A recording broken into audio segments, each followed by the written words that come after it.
Home run. So, hey, today we're honored to welcome Lieutenant General retired Ross Coffman.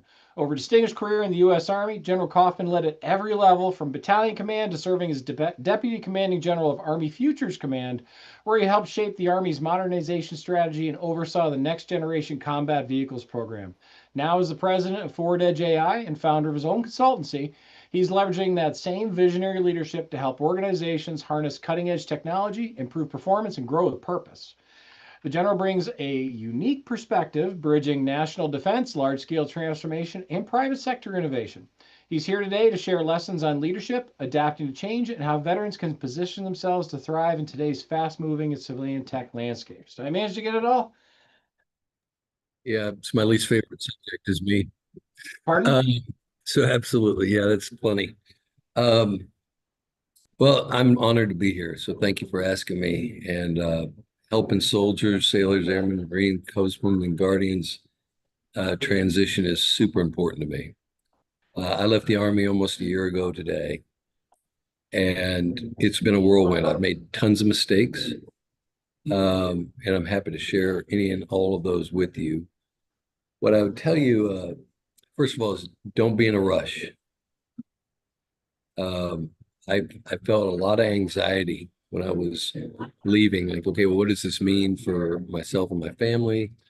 Um, and then I kind of slid into this. Let's not close any doors. Let's use military principles to maintain as much decision space as you can.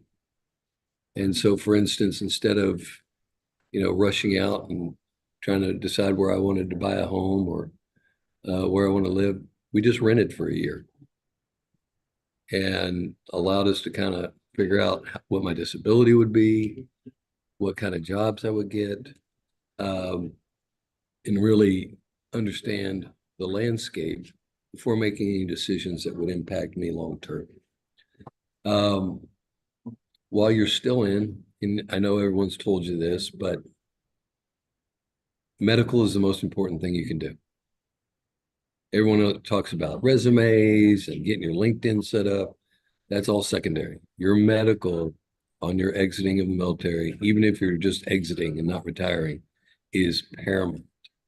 And one technique that was passed on to me that I'll share with you is create, a stick figure of yourself and go around your whole body, front and back, and say, these are all the things that have happened to me. This is what hurts.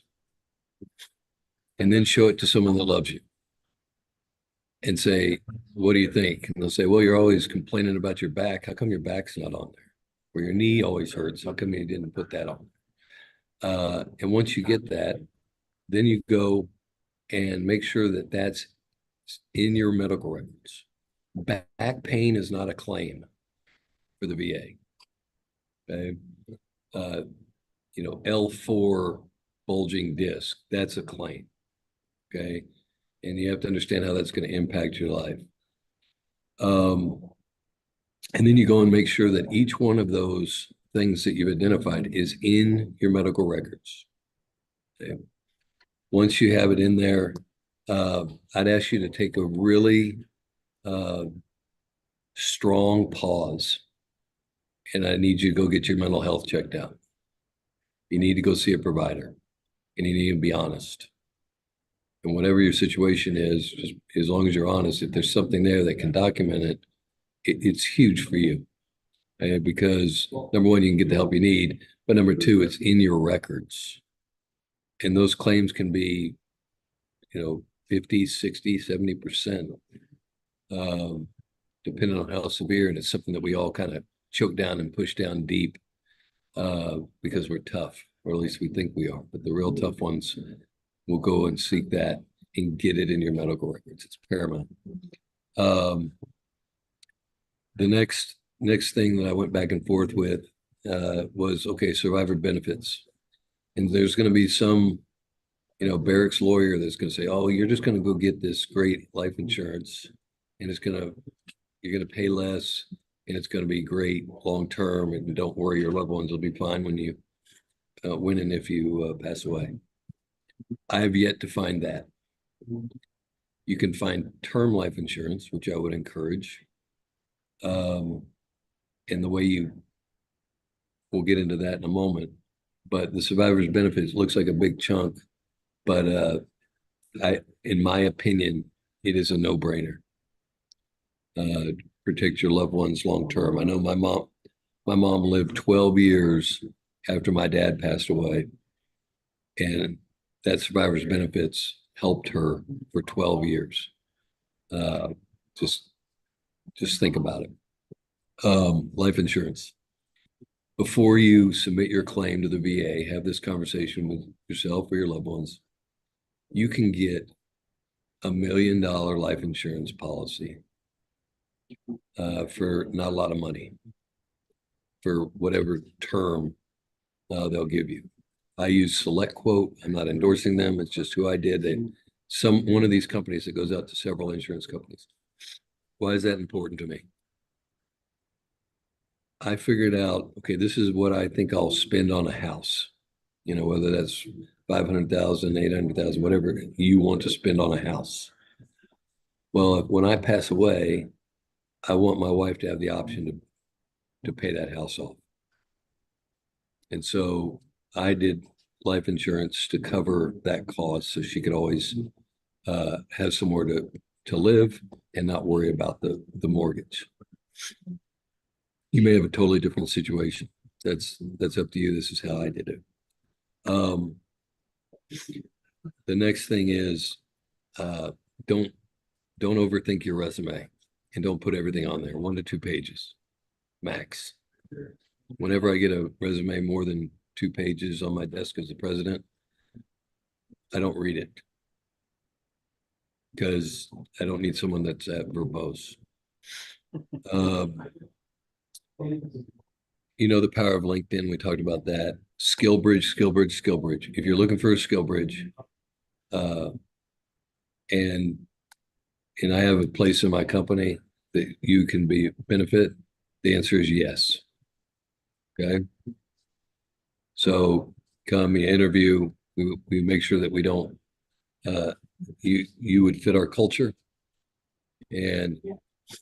But we're huge SkillBridgers, and it's really allows you to kind of see something on the outside. And that can be for 1 month or 3 or 6 or however much your command will let you do.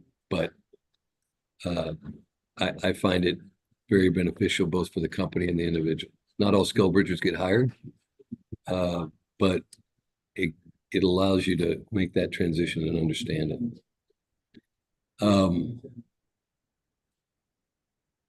I would say that something very important that most people have already told you is, what location do you want to live in? As someone that's been out for a year, taxes. Yep. Right? That drives all my financial decisions. If I'm a certain percentage disability, then I pay less taxes in some states for my property tax. So at least consider that as you're making your decision. Know that your starting point in a company is often tied to your current salary, right? Sometimes that's not fair because we're service members. So it should also include your skill set. So understand what someone with your skill set, particularly if you're in a technical field, is making, so that when you're in those negotiations, you understand, yeah, I have only been making X amount of dollars. It's because I'm a selfless individual who cares about my country. This is what everyone else entry level or mid-level makes. So have that information with you. Why are people hiring you? They're hiring you because of what you represent and your skill set. So when we're hiring veterans in my company, I know they're going to be on time. I know they're going to be honest. They're hardworking, they're responsive, they're team builders. They can take constructive criticism. There's no drama, and they're part of a team. Right? They're used to being part of a team. When you're joining a company or interviewing with a company, Ask them about their culture. It's the most important thing. Is it a family culture? There's certain, huge companies in our country that I wouldn't work for if they paid me, triple my salary, because they have a hierarchical jerk culture there where people and employees can be treated any way that the managers want. And I don't want to be a part of that. No. So understand the company's culture. Next, what is their mission? What is their purpose? So everyone outside cares about money. And while money is important, I'm not going to say it's not. The mission and being part about something bigger than yourself is why you serve. And it's no different out here. Because if you're involved with a company they don't care about their employees, all they care about is the bottom line, and they've got no mission, I think you're going to have a hard time feeling reward. I really do. I think that the rewarding aspect of your post-military life should continue to be about service. For instance, in my company, it's all about public safety, national security, national defense. Doesn't touch one of those areas, we don't deal with it. And I'm sure you could weave in THC in there somewhere, but we don't do that either. Okay, so it's we're very focused on making the world a safer place, and that's all we care about. I think a little bit more about my company, and then we'll open up for some questions. I left the Army at Army Futures Command. I got to look at deep tech for every day for 6 years. I picked this company because the founder, I believed in the founder. A really, really important aspect. It wasn't about the money. Okay. It was about the culture, the mission, and the founder, the people. Because I swore I would never work for a jerk ever again. I've had enough of those in my life. I will never work for another jerk, although I usually call it something else, but I don't know who's on there. So I'll keep it clean. More colorful, more colorful. And that became really the driving factor of why I took the president's role. We are creating a post-quantum cryptography device in conjunction with the NSA. It's this big. We're going to give it away for free. And we're going to charge a monthly service charge. That'll replace every HAPES, every TACLAN, and be post-quantum survival. So think every ATM, every slot machine, every bank, every hospital, every utility needs something. And that device is going to make the world a safer place. And we're going to make a ton of money on it. Okay, I'm not saying that we won't, but I don't care about that as much. When is this IPO? Pardon me? When is this IPO happening? Probably end of 26, beginning of 27, if I have my way. But we go to market in 90 days. But that's just our first product. The second product is a Raman spectrometer that goes in your pocket. When I first joined the company, I'm like, what the hell is a Raman spectrometer? When you send your blood to the lab, okay, they put it in front of a Raman spectrometer and they can test it. They get the results that you get. All right. So there's places in Africa and India that have never had their blood tested because you have to refrigerate it. We're going to save over 500 lives in those areas. And be able to help people. I'm going to put the founder in for a Nobel Prize for this because he took 60-year-old technology and we put it on a phone. Okay. It'd be an $800 device that goes on the bottom of your phone. That's every meat packing plant. That's mobile labs. That's combat units, et cetera, et cetera. And then we came up with the idea that we could Bluetooth that to a device about the size of your AirPod case.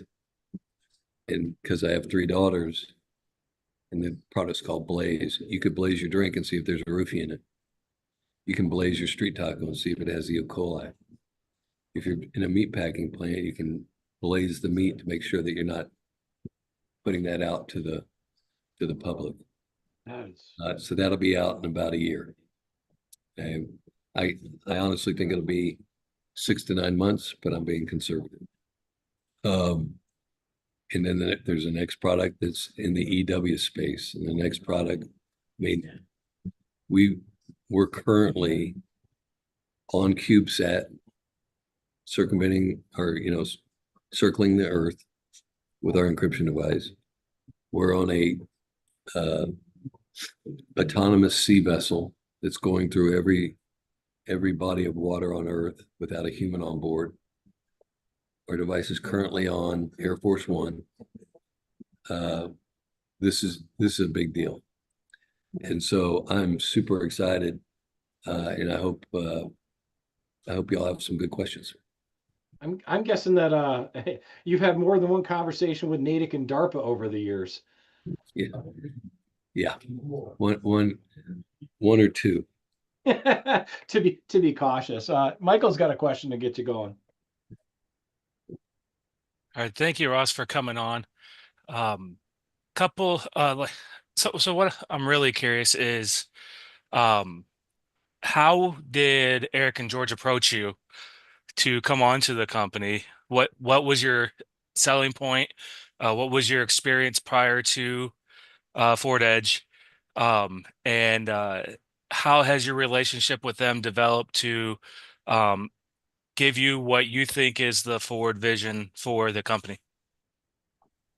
So I was meeting with 3 to 4 companies a week. I'm sorry, yeah, probably 3 or 4 companies a week, not 3 or 4 a day, when I was in my role as in Army Futures Command for 6 years. And the founder came and pitched me. Right, my portfolio was vaccines to satellites. It was huge. So communications was not something out of bounds. He came and pitched me, and he showed me Isidore Quantum. That's the device I showed you. I was blown away. And then I went out to dinner with him. Then about a couple of weeks later, I went out to dinner with him again. I knew it was someone that could be a lifelong friend. Right. So he asked me to be the president. And I said, absolutely. And I said, why do you want me? And he said, because you're opposite of me. Oh, man. You like speaking in public. I hate speaking in public. You like leading people. I'm not a very good leader. I'm more technical, et cetera, right? Like he was wise to hire someone different than him. And so we complement each other very, very well. His strengths are not my strengths. And my strengths are generally not his. We're very close. The friendship has developed over the last 12 months. And then the chief of operations, chief of financial, George, and others, it feels like a family in this place, right? So I'll give you for instance, every Friday we have an all hands meeting, and someone inevitably will be recognized, or we're on a project and someone will get recognition. Without exception, that employee says, well, it wasn't just me, it was Joey and Alicia and da da da da da da. So the credit goes. So it's about raising each other up and propping each other up and making one another better. And because of that, I love going to work. It doesn't feel like work. And I'm busy as hell, but we've got a mission and I've got good people. That's all I need. Oh, that's fantastic. So, other than the device that you showed in the bleeding tech, what's next up in the mind of Ross Kaufman for where Forward Edge is going? Yeah, so last month I was in Taiwan, standing up a manufacturing line and an office in Taiwan. October, we'll go to Tokyo and do the same thing. We got to get to Europe and stand a line up in Europe. Uh, so those are paramount. We got to hire a sales force uh, in the next 3 months. Uh, we're at the point now which I didn't know a lot about, but like I just approved the packaging. Okay, like so the customer experience.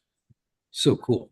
Like I mean, who would have thought a little boy from Kentucky would be figuring out what packaging looks like and how you want your company to be represented.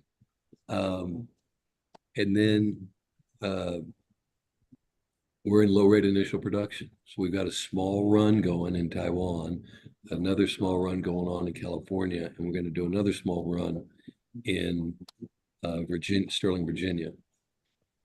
Get the boards, the PCBs right, the pick and place correct, uh, and then we're ready to ramp.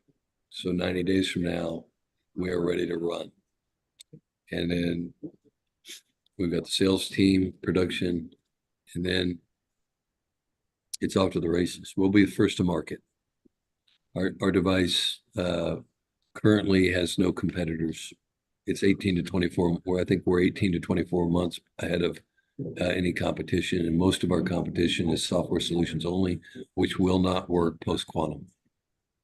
They're subject to side channel attacks. They have a public-facing key. It's just not going to work. And for instance, Japan has said all banks have to be post-quantum ready by the end of 26. Nobody's ready to provide them that except us. Well, that's exciting to hear because I mean, just the idea of where the vulnerabilities are in the present day, it's easier to identify where there are no vulnerabilities than to discuss all the vulnerabilities that exist, especially in national, world, regional banks, um, and all the gear that they're using. So you're in a good spot. I'm sure when you talked about uh, beefing up your sales force, there was a lot of people on the call today that their ears perked up. There's a lot of people on this call that are transitioning from the military going into sales. So uh, I'll just ask that real quick. Is that okay for them to follow up with you after? Yeah, I think it's great. I think myself or if you look on LinkedIn, Melissa Pugh, P-U-G-H is my head of HR.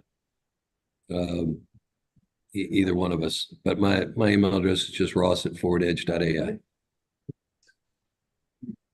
All right. Well, I appreciate your time with my questions today. So you were doing the thing in Army Futures Command for a while, at the front edge of the military modernization. Where do you see, the technology shaping the civilian workforce? Because I can see that box ending up in aircraft, but where do you think the other side's going? Yeah, the government is 1% of the market, 99% of the market. Think in the military side, it'll go on planes. It's already in space with the military. It's already on the ships. It's been in the air. It's multi-domain. It's in every domain. It's been tested. We have 23 pilots going on currently. But every command post that is moving information over the airwaves is going to need it. Everywhere that you have like a TACLAN or a HAPES device, our nuclear codes will need it. Our we have a cell phone model in beta right now. This thing is the size of a little bigger than a playing cart. That's how big the PCB is. So it needs to go on every computer in the military. Anything that's touching the dirty web. Yeah, I mean, it makes a lot. If you can't hack it, you can't fight it. You know, it's interesting. So, I mean, yeah, as a geo, your path is, going to be clearly different. But when you retired from the Army, what was your biggest culture shock going into the civilian world? Where'd you have to make your adjustments? Um, yeah, I left at a fairly high level. So I had a lot of people doing stuff for me, but I was always the guy that they would complain to because they're like, why are we here? You're doing it, all your stuff. The things I wouldn't do is calendar management and travel. And so uh, I just had to quickly adopt to that. Uh, but that's probably a crappy answer. The reality is that I I had to adjust to people not doing what they say they were going to do. That just drives me crazy. Like, uh, I don't care where you are, who you are, but either A, come circle back and say, hey, I can't do that right now, but here's when I can get it done. But I found things were lingering, and generally not in my company, but other companies. So we'll have a business to business relationship meeting. Someone will say, okay, I'm going to do X, Y, and Z. And then, 2 weeks later, you're going to follow up and say, hey, can I get that, what you said you were going to do? And, I didn't have that as a general. No, You know, not done. that, someone was always taking notes. Someone put out an order or a check sheet and would follow up and things would get done. So that was a little bit of an adjustment. And I didn't realize that how much the civilian community really wanted to like hold on to my military rank, and I wanted to let it go. So like, please don't call me General Coffman. Please call me Ross. What I did was in the Army. That's gone. Now I'm just part of this company. So that was kind of a culture shock as well because I thought it would just be, hey Joe, hey Jimmy, but it was a little surprising how much people hold on to what you did. Yeah, it's advice we usually give here on the other end of things, guys who don't want to take their rank off. Like, hey, I was a such and such in the well, dude, you're not there anymore. You're retired or you moved on because a lot of people are guilty of doing it the other way. So kudos to you. Um, it just kind of is. But like with that culture, how do you adjust with how do you approach change management? Because for us in the military side, things can change 2 seconds and we just adjust, but the civilian side is not known for that. Um, well, I'm in a startup with 35 to 45 people, depending on the day. We're pretty nimble. Um, I didn't want to go to one of these big primes. Just wasn't. I didn't want to walk out of one military and into another just with a different uniform. Um, I I find that big companies like that and the military are really good at one thing universally, creating bureaucracy. So I wanted to be in a nimble organization that had some bureaucracy. You need it, you have policies and standards, but I didn't want to be, where I've got to go you know, get people to fill out a TPS report or whatever we call it. I just wanted to, you know, the way I did it is just give people tasks. Don't tell them how to do stuff, right? If they need guidance, whatever, come back. But empowering the people that work for you in this way world is liberating to them and to you. But again, you just got to trust but verify so that you're not let down. Yeah, because that was an adjustment for me was, I was used to, hey, this is what we got to get done. I'd hammer like crazy to get it done in that day. And then I'd see my non-veteran counterparts blow off half of it.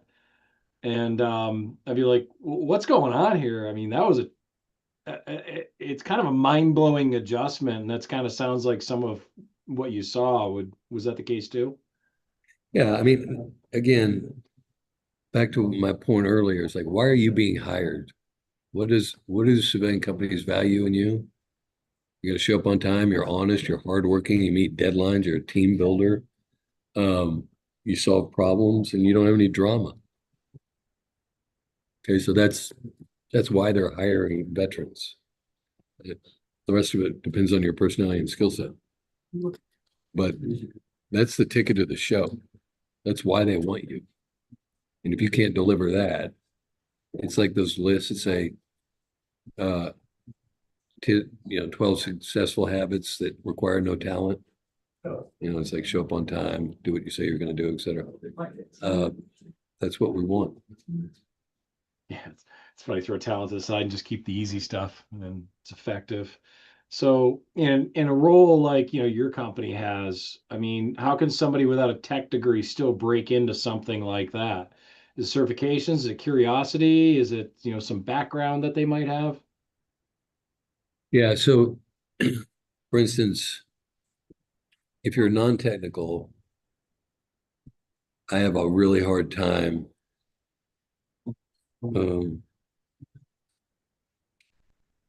Okay, so you're a startup. You have a budget. People are super expensive. Travel's super expensive. And if I need an AI engineer or an electrical engineer, that's going to cost me X amount of dollars. And I need two of them. If I hired an operations person to help my COO because he needed an equivalent of an ops sergeant major. But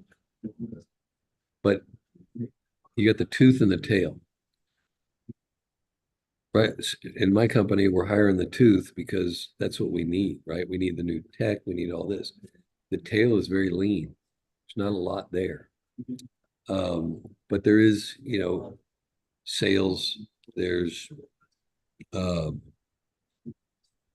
HR, operations. But if you're joining a very lean company, it's a significant stretch for them to spend money on you that could be spent on someone who's going to actually make money for the company. Okay. Remember I said it's all about the money. Yep. Hiring people to make money, like 10x. If I'm going to pay you $10, I want you to bring 100 to the company. Right. I'm sorry, 1,000. So that's the purpose. I think what we've got to do is you just got to figure out what your skill sets are and then seek a company that needs those. And don't be afraid to kind of just reach out to companies cold and say, hey, look, these are my skill sets. Do you have anything? And if the answer is no, say, please keep me in mind. I got people that check back with me probably once or twice a month. Hey, anything open up yet? Anything open up yet? But the other one too is these SkillBridgers. So go make yourself invaluable. Have them put you in a position and make yourself invaluable, and they'll hire you. Yeah, that's the goal here. Ryan, go ahead, sir. Hey, for your company, when you have a lot of different systems that your product is going in on, who does the actual integration? Is it your company that's integrating it, or is it the customer that typically does the integration? And how do you make sure that you maintain compatibility and interoperability and those kind of things? For our CubeSat, we worked with the satellite company to integrate it every step along the way, up until launch, right? When it's going on, let's say a drone or aircraft, we're there with the customer. It's always a joint effort. There's no, we're doing all the work. We have partners that we work with to do it because They're the expert on their system. If it's another company, same thing. So we just went on an autonomous vessel with a company that's creating hundreds of unmanned surface vessels, and we integrated onto that, their system. Their engineers are right there with us. It's good. So very rarely do that. We're not going to give the secret sauce of our product to someone to integrate. We're going to be there with them doing it. Yeah, just Thank you. yeah, it's way too easy to steal that stuff. I mean, I worked for a large DEF CON, and some of the spies just trying to come through and grab stuff were so obvious to me, but you can't say anything. When you see those resumes where it was all Beijing based for their education and this is their second job in the country, I imagine that's got to be a point of paranoia for what you're doing as well, right?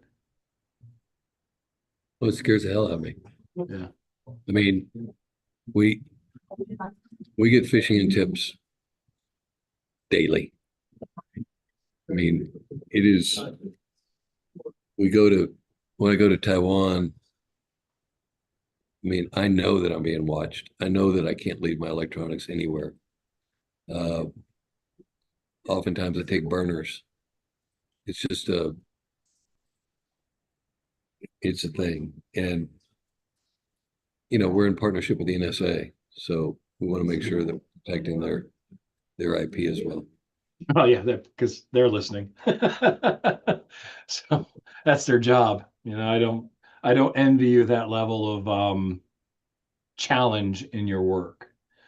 So you mentioned something about people are checking back. I mean, we know most jobs aren't posted. So how do you think that they can effectively break into that hidden market? What have you seen that works? Yeah, it's just communication, right? Communicate interests, communicate your skill sets, and then as these things pop up, we advertise all our jobs. I post on LinkedIn regularly. Hey, I'm looking for a SkillBridger to do this. Looking for an operations guy. So I think we do a fairly good job of posting out there, but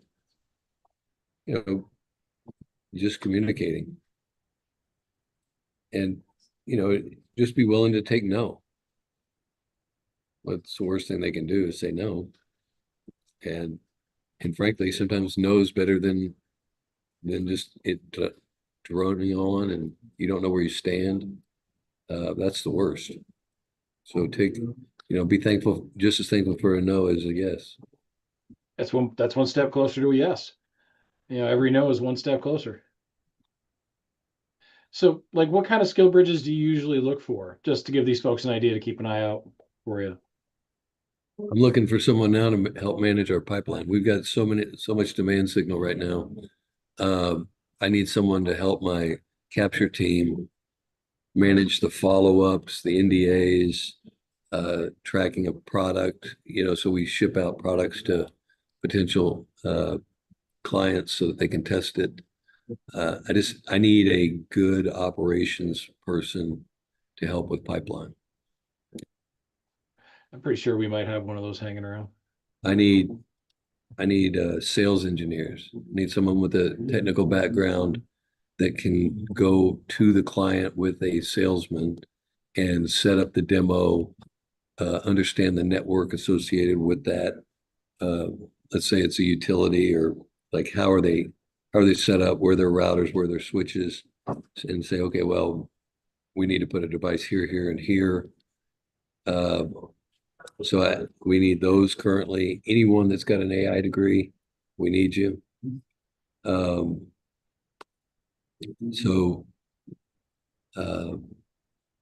to think, there's one more job out there that we're looking for. We're looking for a double E as well. But so we have technical and non-technical that we're in search of now. And if it's a skill bridge that you're after, we'll find a spot for you. That's awesome. Thank you. That's couldn't ask for better. I mean, You As still long as you meet the family profile, right? No jerks, hardworking, da, da, da, da, right? Um, it's, that's I culture is so hard. Yeah. Everyone on the team has to have the same, it doesn't have to be the same values, but it has to be the same culture, right? We have values as a company that we hold people to, but I don't care what your personal values are as long as they don't go against what we believe in, and that is unity, family, uh, teamwork, hardworking, national security, national defense, public safety. I mean, these are the cornerstone. Once you lose culture, you can't get it back without a lot of effort. So it's really important to us. Yeah, I mean, it sounds like you're basically still operating off the core values that every branch has. Yeah. Um, yeah, I mean, it just sums up like be a good person. Like at the end of the day, what, what's your core belief? Be a good person. Yeah, it's Treat like, other people, treat other people well. Be honest. yeah, like they And said, hey, everything you need to know as an adult, you learned in kindergarten. I mean, yeah, it's a pretty straightforward. yeah. And, I mean, as long as you don't root for Duke basketball. No, I'm kidding. That was Uh, bastard. all right. Any other questions? Well, I got one more. So, I mean, if you had to give one piece of advice to veterans leaving the military tomorrow, outside of the medical, mental stuff, we hammer that home because we get it. What would it be?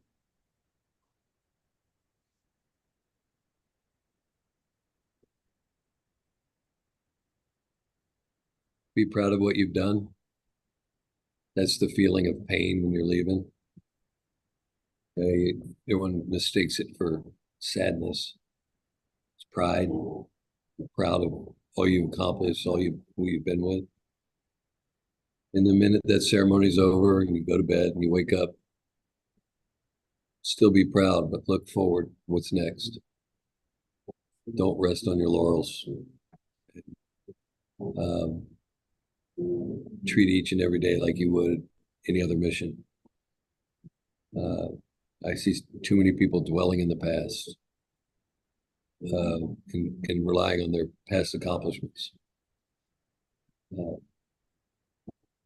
Tomorrow's a new opportunity, always, and focus there because you're going to make a lot of mistakes. I know I have. Put those behind you too. Yeah, that's you definitely didn't make it through the military without making mistakes. That just comes with it. So I want to thank you, Ross Coffman of Forward Edge AI, President, retired Lieutenant General. Thanks you for coming out, spending some time, dropping some wisdom, a little information, everybody. Do you have any closing thoughts you'd like to share before I let you get back to work? Because I imagine you got several irons in the fire. I'm actually at a conference in Greenville, South Carolina. It just started today. No, I guess I'll give you the standard safety brief. If it feels good, it's wrong. Uh, it goes for email, phone calls, anytime you lose your temper, so it feels good, check yourself. That's all I got. That's I never got that particular safety brief. Mine were a little bit more crude, but I like that one because it hits all the marks. So hey, thank you very much, sir. It was a pleasure having you out today. Thanks for dropping some really interesting details at the beginning because I will definitely be watching you guys for a while because that sounds like it's going to be amazing. Well, yes. Between Blaze and the encryption, those are two huge